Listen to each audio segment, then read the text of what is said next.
What if the fate of Africa pivoted on a quiet deal in a luxury suite? No cameras, only whispers, and a handshake priced in billions? Qatar, floating on endless natural gas, pledges billions, not to an oil-rich ally, but to a country with no coastline, no gas fields, and almost no friends. Why risk so much? What hidden value does Burkina Faso hold that makes Qatar bet its fortune? This is no act of charity, nor a routine aid package. It is a calculated move, one that stuns Africa's old guard and sparks panics from Paris to Washington. The West, long used to pulling strings across West Africa, is suddenly left out in the cold by a partnership no one anticipated. Deep within Doha's glittering skyline, Qatar's top power brokers sit across from Burkina Faso's military ruler. To most of the world, Burkina Faso is a footnote, landlocked, sanctioned, cut off, and nearly broke. But in that room, a secret agreement is hammered out, one so daring it threatens to upend Africa's balance of power. Dismissing this as just another foreign investment misses the bigger story. This deal could reshape how power, influence, and wealth flow across continents. Ignore it, and you risk being blindsided as new alliances redraw the global map, not just for countries, but for everyone watching. How did a struggling African nation persuade one of the world's richest states to take such a colossal gamble? And why does this secret pact matter for the future of international power, sovereignty, and opportunity? To understand how this unlikely alliance came together, we have to step inside the room and trace the forces that brought both sides to the table. The story starts with desperation, ambition, and a single risky proposition. How do you transform two opposites, one among the richest, one among the poorest, into equals at the negotiating table? That is the question at the heart of an alliance quietly set to rewrite Africa's future. On one side stands Qatar, a tiny state floating on seas of natural gas, its skyline glittering with 21st century ambition. Armed with a sovereign wealth fund that reaches across continents and gas exports powering homes from Tokyo to London, Qatar wields influence far beyond its borders. Facing it is Burkina Faso, a landlocked nation battered by insurgency and poverty. Roads and hospitals remain underdeveloped, and for decades, Burkina Faso's destiny seemed locked by dependency, foreign aid, mounting debt, and the heavy hand of Western powers, especially France. Contracts were drafted in Paris, infrastructure controlled from afar, and loans came weighted with conditions. What seemed like help often cemented cycles of poverty. Yet change stirred in the shadows. As the world's gaze lingered elsewhere, Qatar quietly began to appear in Burkina Faso. Not through fanfare, but with development funds, scholarships, and new clinics. These gestures were not simply charity. Insiders viewed them as a proving ground, a way for Qatar to test the waters before making bolder moves. To understand the depth of this problem, consider the example of the CFA franc, a currency controlled by France and used across much of West Africa. For decades, this monetary arrangement has limited the ability of Burkina Faso and its neighbors to enact independent policies, making it nearly impossible to escape the gravitational pull of Paris. Even seemingly generous loans from the International Monetary Fund or the World Bank often arrived with strings attached, requiring austerity measures or privatization that destabilized local economies. Why would Qatar risk so much, its fortune, its image, on a partnership the world never anticipated? For Burkina Faso, the attraction was clear. Western partners always arrived with baggage, expectations, demands, and echoes of colonial rule. What the country sought now was different. A partner offering investment, not lectures. One who traded on mutual respect. What did Burkina Faso possess that made even resource-rich, oil-soaked Qatar quietly take notice? To understand Qatar's motives, we must look beyond headlines and follow the money, strategy, and ambition driving this bold new chapter. The answer begins in the shadowy corridors where power and opportunity intersect. The stakes are immense. If Burkina Faso clings to the old model of aid and dependency, it risks remaining ensnared in debt and foreign control. For Qatar, the gamble is just as real. Billions of dollars, a pristine reputation, and the challenge of backing a partner many see as a lost cause. But both sides stand to gain something more precious than wealth: agency, influence, and the chance to reshape the balance of power in West Africa. Leverage, the kind that can shift the board in a global energy showdown. For Qatar, the stakes could not be higher: energy supremacy, new allies, and a strategic gateway into Africa's restless heart. For Burkina Faso, this was a chance to aim for more than just survival. It was an opportunity to seize gold, reclaim sovereignty, and steer their destiny away from the shadows of colonialism. Let's dig into the true prize. While Qatar commands some of the world's largest natural gas reserves, its dominance is under siege. The United States, Russia, Nigeria, and Mozambique are all racing for the liquefied natural gas crown, pouring untold sums into pipelines and terminals. For Qatar, staying ahead demands more than just selling to familiar partners. It requires breaking into new, hungry markets fast. So what could a small, landlocked nation facing insurgency possibly offer? 3 things: gold, geography, and a leader with real popular legitimacy. In a world where gold prices keep breaking records, every new mine is a strategic jackpot. Burkina Faso's geography is equally valuable. It sits at a crucial West African crossroads, ideal for overland trade, regional energy projects, and as a launchpad for reach across the Sahel. Consider the example of the Trans-Sahelian Highway, a proposed road network meant to connect Senegal in the west to Chad in the east. Burkina Faso's position in the heart of this corridor makes it a vital link for any trade or infrastructure ambitions in the region. For Qatar, controlling or influencing such a choke point means having a say in the future movement of goods and energy across a vast, resource-rich swath of Africa. Yet perhaps the most potent asset was not found underground. It was Captain Ibrahim Traoré himself. His open defiance of old colonial powers, his refusal to yield to Western pressure, and his rising stature at home gave him something even Qatar's billions could not buy: negotiating power born of legitimacy. For Qatari strategists, backing a leader beloved by his own people offered a unique chance to secure loyalty that could not be bought or bullied. Traoré's rise echoes other moments in African history when charismatic leaders challenged the established order. Think of Thomas Sankara, Burkina Faso's revolutionary president in the 1980s, who famously rejected foreign aid and championed self-reliance. Or Kwame Nkrumah in Ghana, who pushed for Pan-Africanism and independence from colonial rule. While the outcomes of these leaders' quests were mixed, the lesson is clear: legitimacy at home translates into bargaining power abroad. To get a sense of what this looks like in practice, imagine a scenario where Qatari engineers oversee the construction of a new hospital in Ouagadougou, staffed jointly by local and foreign doctors. The ribbon-cutting ceremony is broadcast across the region, not only as a symbol of progress, but as a message to neighboring states. There is a new player on the block, and they are delivering results. So what was the real deal? Insiders reveal it was a daring barter: infrastructure for minerals, influence for allegiance.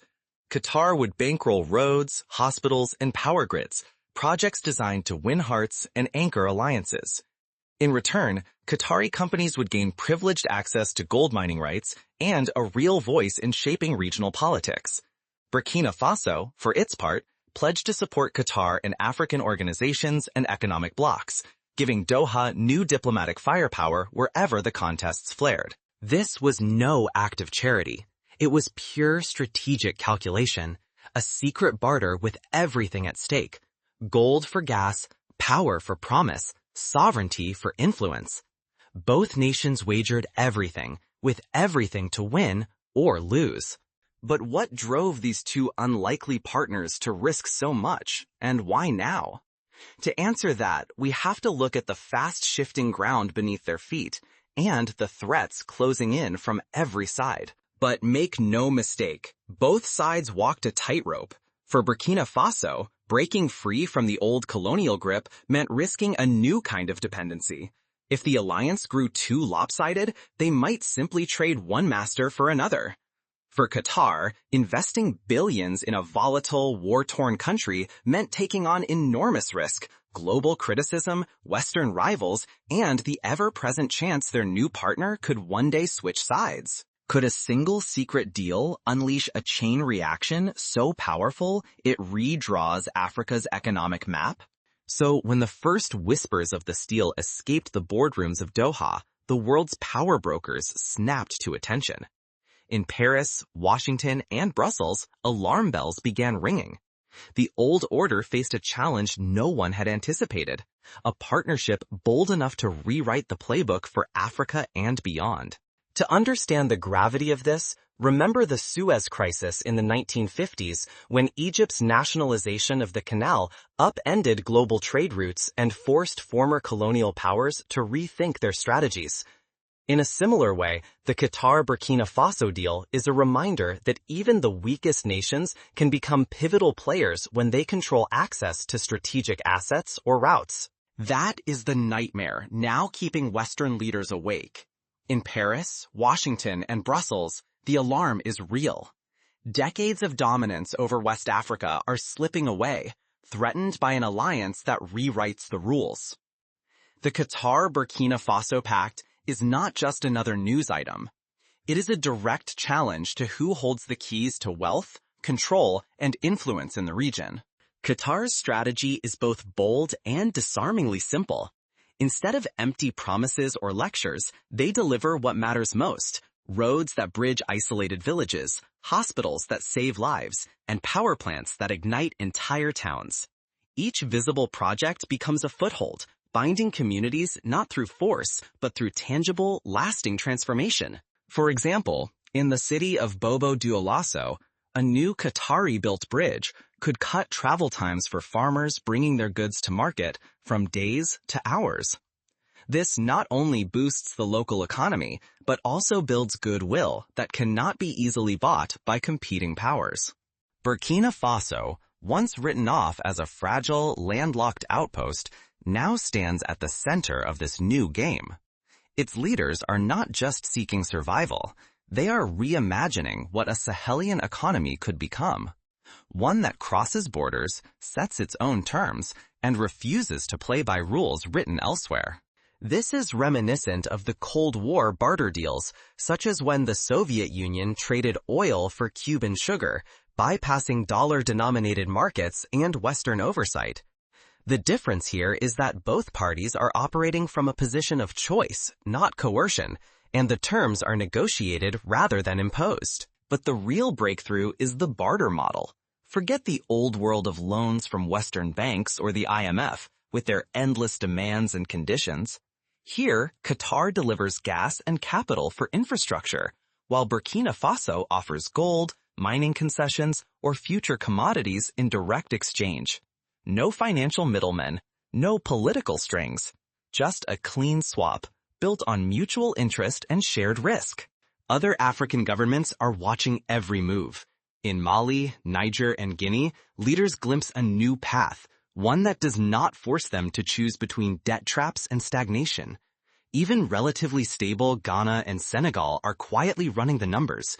If this barter model succeeds, the dominoes could fall quickly, shattering old alliances and shifting the continent's balance of power for a generation. No transformation comes without risk. The deeper this partnership grows, the higher the stakes for both sides. But what does this bold experiment look like on the ground? To understand, we have to follow the money and the people deep inside the heart of West Africa.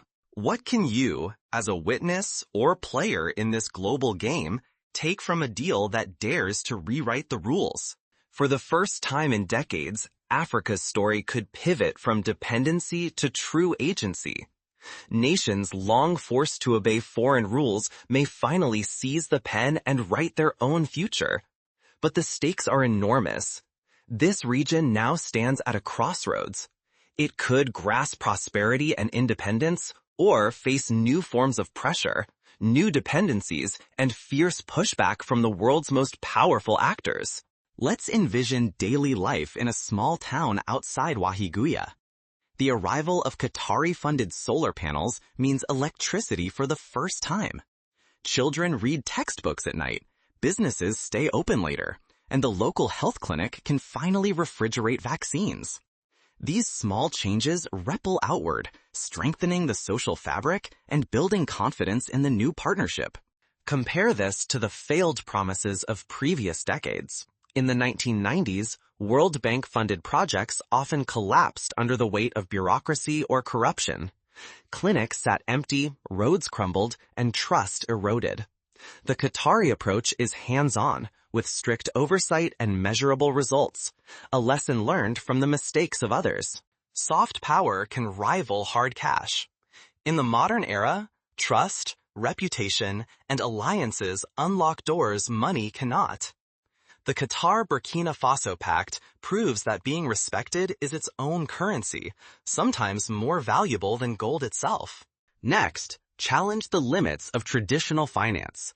Barter deals and strategic partnerships, like exchanging natural gas for gold or infrastructure for loyalty, let nations bypass old systems designed to keep them dependent.